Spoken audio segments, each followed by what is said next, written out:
അവകാശങ്ങൾ തകർന്നു. 10ൽ 7 പേരുടെയും മാനസികാരോഗ്യം മോശം. താലിബാൻ അധികാരം ഏറ്റെടുത്തതിന് പിന്നാലെ അഫ്ഗാനിസ്ഥാനിലെ 2.4 ദശലക്ഷം പെൺകുട്ടികൾക്ക് സെക്കൻഡറി വിദ്യാഭ്യാസം നിഷേധിക്കപ്പെട്ടതായി UN ഏജൻസി. സ്ത്രീകൾക്ക് മേലുള്ള നിയന്ത്രണങ്ങൾ കടുപ്പിച്ചതിനാൽ സ്ത്രീകളിൽ ഭൂരിഭാഗം പേരും മാസത്തിൽ 1-2 തവണ മാത്രമാണ് വീടിന് പുറത്തിറങ്ങുന്നതെന്നും UN വിമൺ ഏജൻസി പുറത്തുവിട്ട റിപ്പോർട്ടിൽ പറയുന്നു. സ്ത്രീകളെയും പെൺകുട്ടികളെയും ലക്ഷ്യമിട്ട് 100-ലധികം ഉത്തരവുകളാണ് അഫ്ഗാനിസ്ഥാൻ താലിബാൻ പുറപ്പെടുവിച്ചിട്ടുള്ളത്. സ്ത്രീകളെയും പെൺകുട്ടികളെയും വിദ്യാഭ്യാസത്തിൽ നിന്നും ഒഴിവാക്കുന്നത് മൗലികാവകാശ ലംഘനമാണെന്ന് യുനെസ്കോ പറഞ്ഞു. സ്ത്രീകൾക്ക് ഉന്നത വിദ്യാഭ്യാസവും സെക്കൻഡറി വിദ്യാഭ്യാസവും നിഷേധിക്കപ്പെട്ട ഏക രാജ്യമാണ് അഫ്ഗാനിസ്ഥാനെന്ന് യുനെസ്കോയുടെ വിദ്യാഭ്യാസ പരിപാടി കോർഡിനേറ്റർ ഹോഡ ജബേരിയൻ പറഞ്ഞു. താലിബാൻ അധികാരത്തിലേറിയിട്ട് 5 വർഷമായി. ഇക്കാലം അത്രയും ഒരു കുട്ടിയുടെ ജീവിതത്തിൽ വിദ്യാഭ്യാസം നിഷേധിക്കുക എന്നത് ഗൗരവമേറിയ കാര്യമാണ്. വിദ്യാഭ്യാസം എന്നത് ഓരോരുത്തരുടെയും അവകാശമാണെന്നും അഫ്ഗാനിസ്ഥാനിൽ അത് പുനഃസ്ഥാപിക്കണമെന്നും അവർ വാർത്താ സമ്മേളനത്തിൽ പറഞ്ഞു. വിദ്യാഭ്യാസത്തിന് പകരം വെക്കാനൊന്നുമില്ലെന്നും എല്ലാവരുടെയും അവകാശമാണെന്നും അവർ കൂട്ടിച്ചേർത്തു.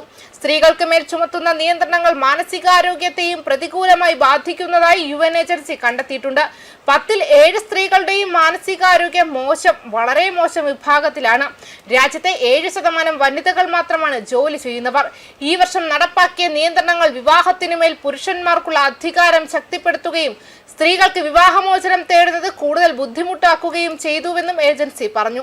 2025 ഫെബ്രുവരി മാർച്ച് മാസങ്ങളിൽ 2190 പേരിൽ നടത്തിയ സർവേയുടെയും 2026 ഏപ്രിൽ മെയ് മാസങ്ങളിൽ 2811 പേരിൽ നടത്തിയ ടെലിഫോൺ സർവേയുടെയും അടിസ്ഥാനത്തിലാണ് റിപ്പോർട്ട് തയ്യാറാക്കിയത്.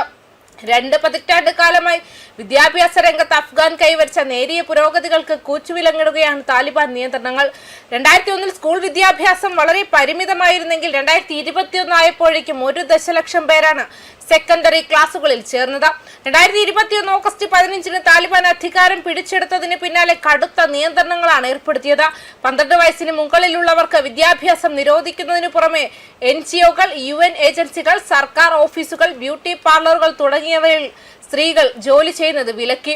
ബന്ധുവിനൊപ്പം മാത്രമേ ദീർഘദൂര യാത്രകൾ ചെയ്യാൻ അനുവദിക്കൂ. പൊതുസ്ഥലങ്ങളിൽ ഇറങ്ങുമ്പോൾ കണ്ണുകൾ ഒഴികെ ശരീരം മുഴുവൻ മറയ്ക്കുന്ന ബുർഖയോ നിഖാബോ നിർബന്ധമാക്കി. പാർക്കുകൾ, ജിമ്മുകൾ, സ്പോർട്സ് ക്ലബ്ബുകൾ എന്നിവിടങ്ങളിൽ പ്രവേശനമില്ല എന്നു തുടങ്ങി നിരവധി നിയന്ത്രണങ്ങളാണ് താലിബാൻ തടവറയിൽ സ്ത്രീകൾ അനുഭവിക്കുന്നത്.